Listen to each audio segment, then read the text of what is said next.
بسم اللہ الرحمن الرحیم نحمده ونصلی علی رسولہ الکریم اما بعد۔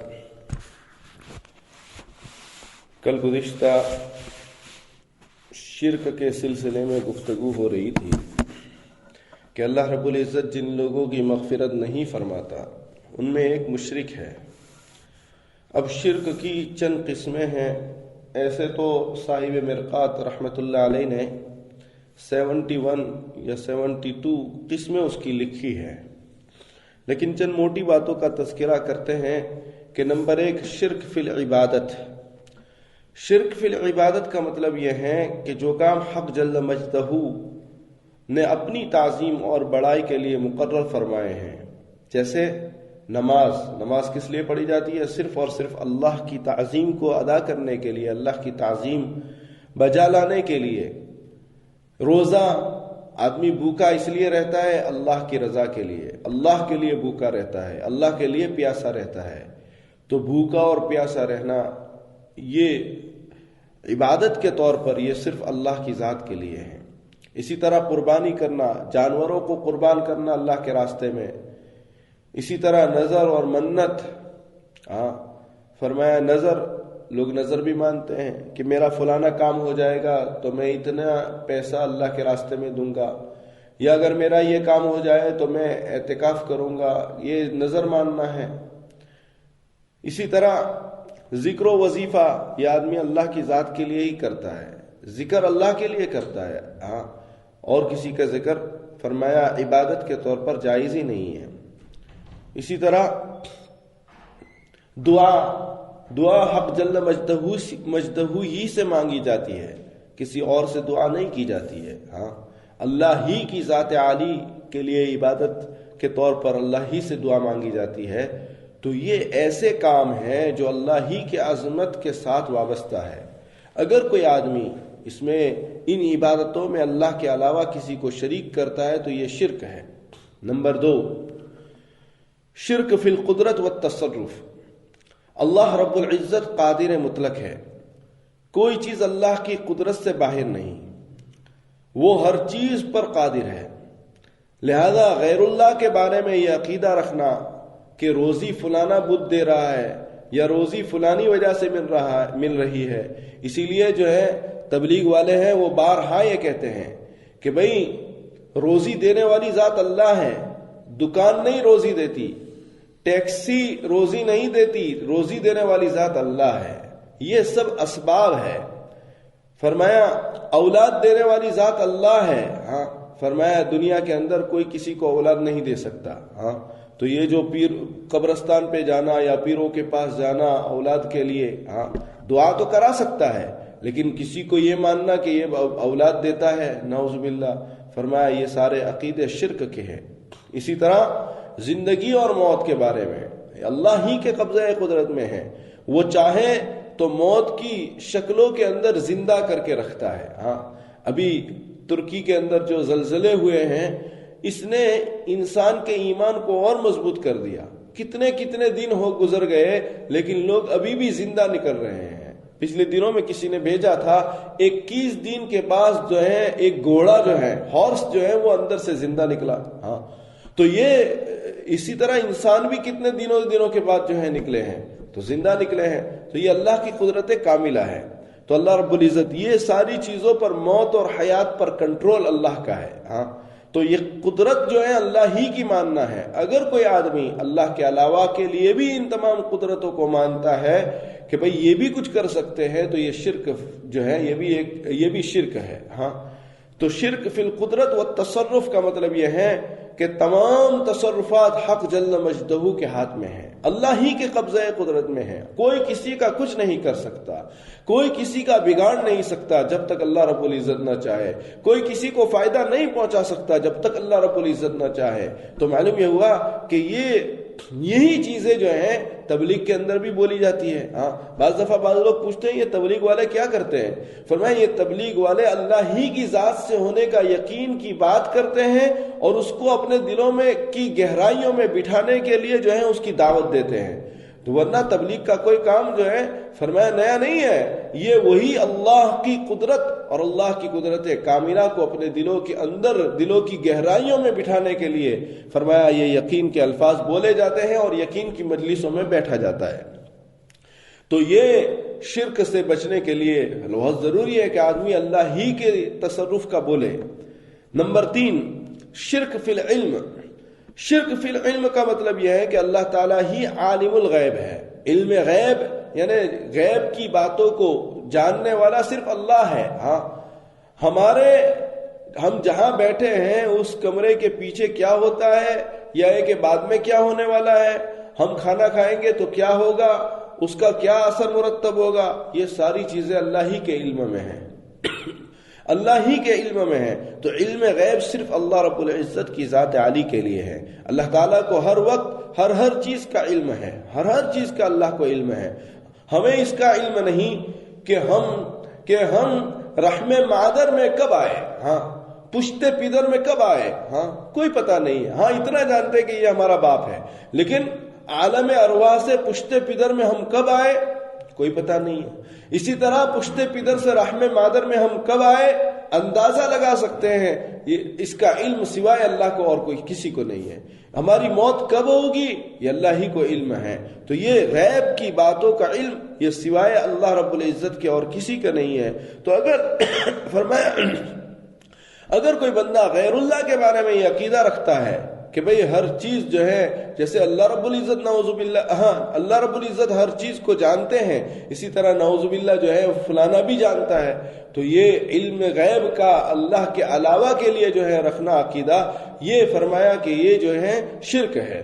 ہاں اللہ کے علاوہ میں رسول اللہ بھی آ گئے، انبیاء بھی آ گئے، صلحاء بھی آ گئے، اتقیاء بھی آ گئے، اصفیاء بھی آ گئے، ازکیاء بھی آ گئے، جتنا امت کا طبقہ ہے وہ سارا آ گیا۔ ہاں معلوم یہ ہوا کہ اگر کوئی یہ عقیدہ رکھتا ہے کہ نعوذ باللہ حضور اکرم صلی اللہ علیہ وسلم کو جیسا اللہ کو علم ہے ایسے حضور صلی اللہ علیہ وسلم کو بھی علم تھا، فرمایا یہ عقیدہ بھی غلط ہے۔ ہاں یہ عقیدہ بھی غلط ہے، اس لیے کہ احادیث اور قرآن میں بہت سی جگہوں پر اس طرح کی چیزیں آئی ہے جس سے پتہ لگتا ہے کہ بھئی جو ہے اللہ کے علاوہ علم غیب کوئی نہیں جانتا۔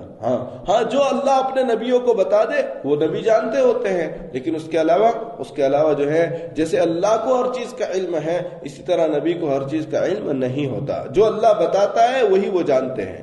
تو یہ شرک کی اور بھی مختلف قسمیں ہیں، لیکن یہ موٹی موٹی چیزوں کا تذکرہ کیا۔ تو اب شب برات میں شرک کرنے والے کی مغفرت نہیں ہوتی ہے۔ اللہ رب العزت کی ذات عالی کے ساتھ، اللہ کی صفات کے ساتھ اگر کوئی شرک کرتا ہے تو فرمایا اس کی مغفرت نہیں ہوتی۔ نمبر 2، کینہ رکھنے والا۔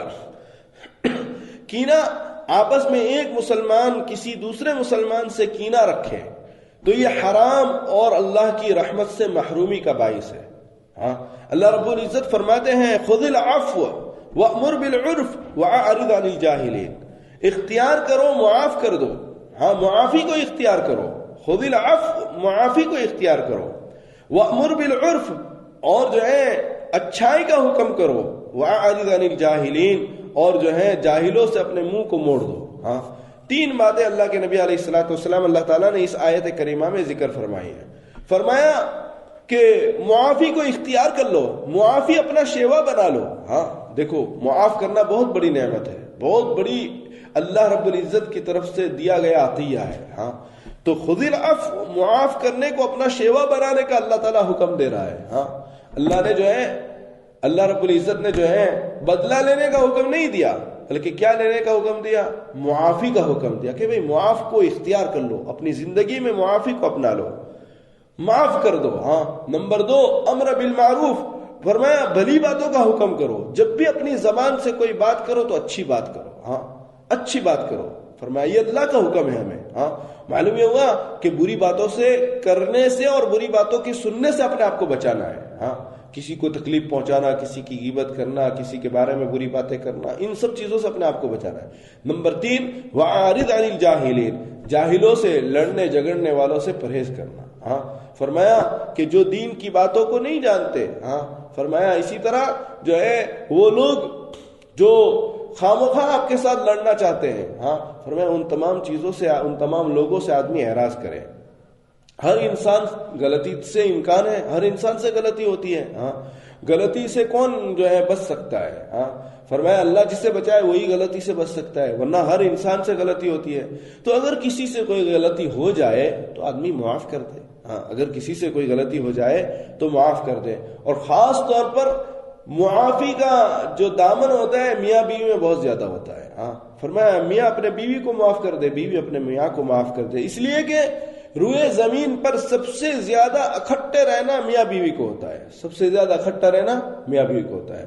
فرمایا ایک وقت آتا ہے کہ ماں باپ بھی دور ہو جاتے ہیں، ہاں فرمایا وہ بھی چلے جاتے ہیں، ایک وقت آتا ہے اولاد بھی دور ہو جاتی ہے، ہاں تو یہ میاں بیوی کا تعلق اللہ تعالیٰ نے ایسا رکھا ہے یہ ہمیشہ کے لیے، ہاں تو اس لیے اس میں فرمایا کہ بھئی ایک دوسرے کو معاف کرتے ہوئے چلو، اور معاف کرنا اللہ کو بہت زیادہ پسند ہے۔ اسی وجہ سے اللہ تعالیٰ نے ارشاد فرمایا کہ معاف کرنا اختیار کرو، اپنی زندگی میں اس کو اپنا لو معافی کو، ہاں اور جاہلوں سے کوئی نامناسب بات پہنچ جائے تو ان سے اعراض کرو۔ اگر کسی آپ کو کوئی جانتا نہیں تھا اور آپ کے بے جانی میں کوئی آپ سے بری بات کر دیتا ہے، آپ کو کوئی تکلیف پہنچاتا ہے تو آپ اس کو معاف کر دو، آپ اس کو معاف کر دو۔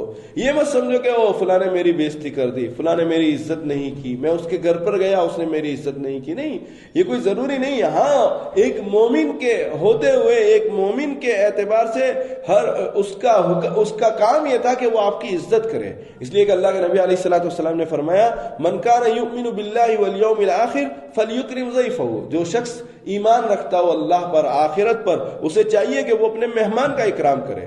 تو مہمان کی بے اکرامی فرمایا یہ اللہ کو پسند نہیں ہے، لیکن اگر کسی نے کر دی ہاں تو فرمایا اسے معاف کر دو۔ اب سوال یہ ہے کہ کینہ کسے کہتے ہیں؟ ہاں ابھی حدیث شریف میں کیا آیا کہ بھئی فرمایا جو شخص اپنے دل میں کینہ رکھتا ہے مسلمان بھائی کے لیے اللہ تعالیٰ اسے معاف نہیں کرتا، اللہ تعالیٰ اسے معاف نہیں کرتا، بلکہ ایسے لوگوں پر اللہ کی لعنت ہے، ایسے لوگوں پر اللہ کی لعنت ہے۔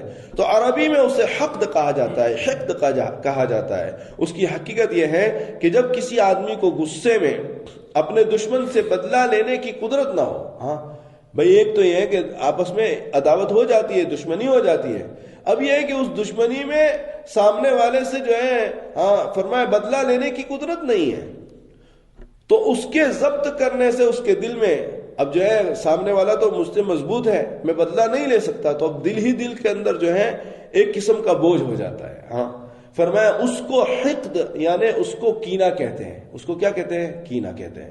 فرمایا اس کا علاج یہ ہے کہ اس کو معاف کر دے، ورنہ کینہ رکھنے والا اپنا ہی نقصان کرے گا، بیماریوں کے اندر مبتلا ہو جائے گا، مختلف قسم کی بیماری اسے ہو جائے گی۔ لیکن اگر کوئی بندہ اپنے دل میں کینہ نہیں رکھتا، وہ حشاش بشاش رہتا ہے، ہمیشہ خوش رہتا ہے، ہاں کیونکہ اس نے دل میں کچھ رکھا ہی نہیں ہے۔ ہاں فرمایا اس نے ہر مسلمان کو معاف کر دیا ہے، ہر مسلمان کو معاف کر دیا ہے۔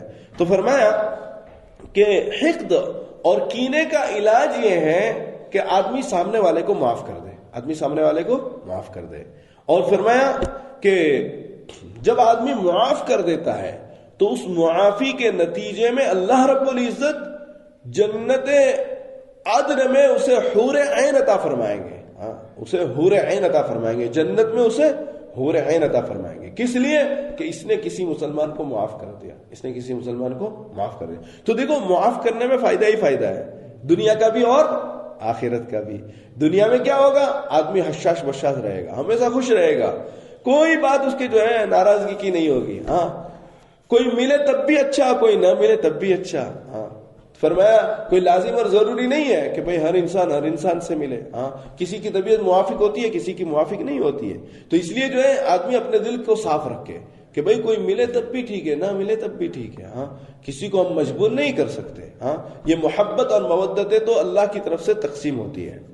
حضرت ابو ہریرہ رضی اللہ تعالیٰ عنہ اس سلسلے میں فرماتے ہیں کہ ہر پیر یعنی ایوری منڈے اور جمعرات means every Thursday, every Monday and every Thursday جنت کے دروازے کھول دیے جاتے ہیں۔ ہاں اللہ سبحانہ و تعالیٰ open the gate of the paradise, اللہ تعالیٰ جنت کے دروازے کھول دیتا ہے۔ کون سے دن؟ پیر اور جمعرات کے دن۔ ہر اس بندے کی مغفرت کر دی جاتی ہے، اللہ تعالیٰ ہر اس بندے کی مغفرت فرما دیتا ہے جو اللہ تعالیٰ کے ساتھ کسی کو شریک نہ کرتا ہو، اللہ کے ساتھ کسی کو شریک نہ کرتا ہو۔ اور جس کسی انسان کے دل میں اپنے کسی مسلمان بھائی کے بارے میں بغض اور کینہ نہ ہو، ہاں بغض اور کینہ نہ ہو، تو فرمایا کیا ہوتا ہے؟ اللہ تعالیٰ اس کی مغفرت فرما دیتا ہے۔ تو ابھی دیکھو، بغض اور کینہ رکھنے والا اس حدیث کے مطابق اپنے ہی آپ کو مغفرت سے محروم کر دیتا ہے، اپنے ہی آپ کو مغفرت سے محروم کر دیتا ہے۔ اس لیے کہ حضرت ابو ہریرہ رضی اللہ تعالیٰ عنہ کیا فرماتے ہیں کہ پیر اور جمعرات، ان 2 دنوں میں اللہ تعالیٰ جنت کے دروازے کھول دیتا ہے، ہاں، اور ہر اس بندے کی مغفرت فرماتا ہے جو اللہ کے ساتھ شریک نہ کرتا ہو، اللہ کے ساتھ کسی کو شریک نہ کرے، اور اپنے کسی مسلمان کے بھائی کے بارے میں اس کے دل کے اندر کینہ اور حقد اور جو ہے بغض نہ ہو، تو ایسے شخص کی اللہ رب العزت مغفرت فرما دیتا ہے، ہاں مغفرت فرما دیتا ہے۔ تو اب مجھے بتاؤ کہ انسان کسی سے کینہ رکھتا ہے اس میں فائدہ ہے یا معاف کرنے میں فائدہ ہے؟ معاف کرنے میں انسان کا فائدہ ہے، دنیا کا بھی اور آخرت کا بھی، دنیا کا بھی اور آخرت کا بھی۔ تیسرا وہ شخص جو قطع تعلق کرے، اس کی اللہ رب العزت مغفرت نہیں فرماتا، اس کی اللہ رب العزت مغفرت نہیں فرماتا۔ عزیز و اقارب، جو رشتہ دار ہیں، فرمایا ان کے ہمارے اوپر حقوق ہے، ان کے ہمارے اوپر حقوق ہے، ہم پر واجب ہے کہ ہم ان حقوق کو ادا کریں۔ ہم پر کیا ہے؟ واجب ہے اللہ کی طرف سے۔ کس کی طرف سے؟ اللہ کی طرف سے رشتہ داروں کے حقوق کو ادا کرنا ہمارے اوپر واجب ہے۔ اللہ کی طرف سے رشتہ داروں کا حقوق ادا کرنا ہمارے اوپر واجب ہے، اور ان کے ساتھ بدسلوکی کرنا، تعلقات کا ختم کرنا، اسی کو کہتے ہیں قطع تعلق، اسی کو کہتے ہیں قطع تعلق۔ احادیث مبارک میں حضرت ابو ہریرہ رضی اللہ تعالیٰ عنہ سے ایک روایت ہے کہ ان اعمال بنی آدم تعرض كل خميس ليلة الجمعة فلا يقبل عمل قاطع رحم۔ مسند احمد میں حضرت ابو ہریرہ رضی اللہ تعالیٰ عنہ سے ایک روایت ہے۔ دیکھو پیچھے بھی حضرت ابو ہریرہ رضی اللہ تعالیٰ عنہ کی حدیث آئی تھی جس میں پیر اور جمعرات کا لفظ آیا تھا، پیر اور جمعرات، اور ان میں 2 چیزیں آئی تھی، شرک کرنے والا اور کینہ رکھنے والا۔ جنت کے دروازے اللہ رب العزت کھول دیتا ہے، ہاں مغفرت فرماتا ہے ہر مومن کی جو شرک نہ کرتا ہو اللہ کے ساتھ، اور کسی بھی مسلمان کے ساتھ بغض، کینہ اور حقد اپنے دل میں نہ رکھتا ہو، تو ایسے کی مغفرت فرما دیتے ہیں۔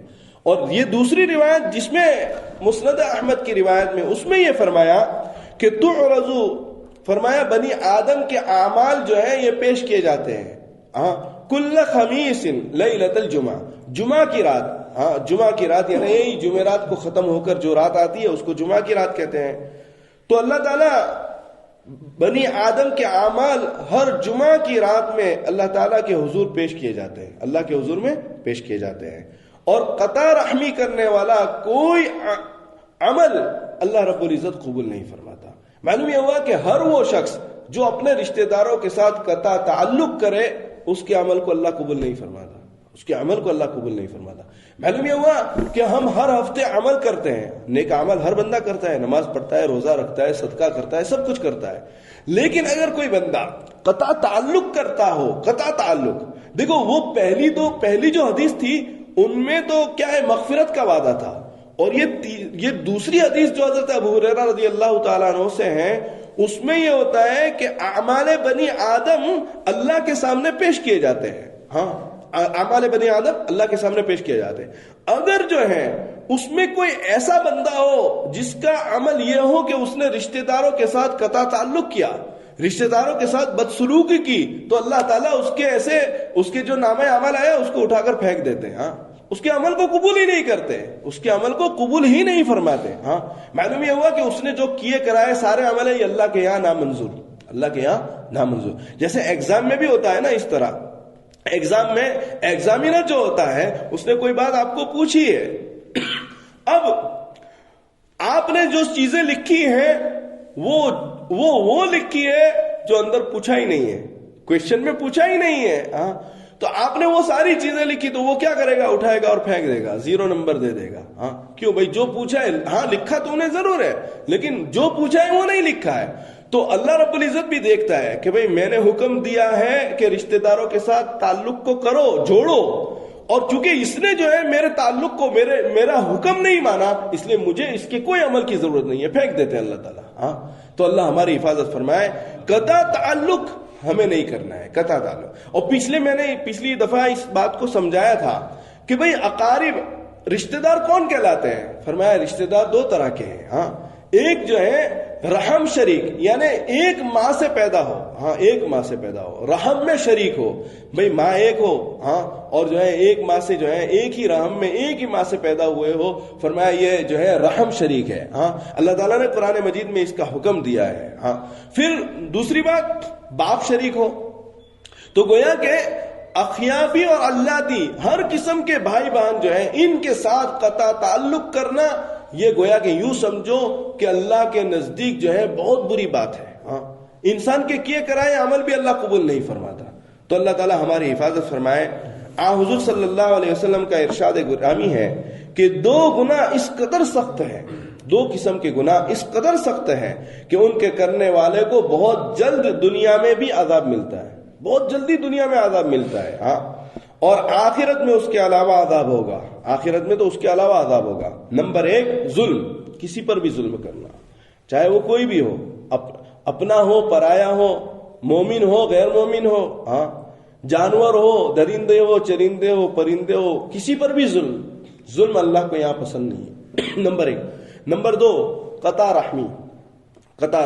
ہاں فرمایا جو لوگ ظلم کرتے ہیں نا ان کی موت بہت بری آتی ہے. ہاں بہت بری آتی ہے. مسلمانوں میں بھی میں نے دیکھا. ہاں اور خاص طور پر ساس اپنی بہو پر جو ظلم کرتی ہے، نعوذ باللہ. اسی طرح جو ہے بہت ساری چیزیں ہیں. ہاں فرمایا جو باہر سے آیا ہوا ہو، ہاں جو باہر سے آیا ہوا ہو، جیسے مثال کے طور پر باہر سے لڑکا آیا تو اب جو ہے ہر کوئی اس کو دباتا ہے. ہاں یہ ظلم ایسی چیز ہے کہ مرتے وقت ان کی موت بہت بری آتی ہے. مرنے سے پہلے وہ ایسی سخت ترین بیماریوں میں مبتلا ہو جاتے ہیں نا کہ الامان الحفیظ، اللہ حفاظت فرمائے. اس لیے ظلم سے اپنے آپ کو بچانا ہے. نمبر ایک ظلم سے بچانا ہے. اللہ کے نبی علیہ الصلوۃ والسلام کا فرمان ہے، اللہ کے نبی علیہ الصلوۃ والسلام کا مشکاۃ شریف کی یہ روایت ہے جس میں اللہ کے نبی علیہ الصلوۃ والسلام نے فرمایا جو آدمی ظلم کرتا ہے کوئی بھی ہو، ہاں فرمایا پرایا ہو اپنا ہو، مسلم ہو غیر مسلم ہو، جانور ہو درندے ہو پرندے، اللہ تعالیٰ ظلم کو پسند نہیں فرماتا. ہاں تو ایک ظلم، اور نمبر دو قطع رحمی، یعنی رشتہ داروں کے ساتھ قطع تعلق کر دینا، بالکل ختم کر دینا. یہ دو جرم ایسے ہیں کہ ان کی سزا اللہ تعالیٰ دنیا میں بھی دیتا ہے. ہاں اللہ ہماری حفاظت فرمائے. ان تمام برے اعمالوں سے اللہ ہماری حفاظت فرمائے اور ہمیں صحیح معنوں میں اللہ کی مان کر چلنے والا بنائے. ربنا تقبل منا انك انت السميع العليم وتب علينا يا مولانا إنك أنت التواب الرحيم. سبحان ربك رب العزة عما يصفون، سلام على المرسلين.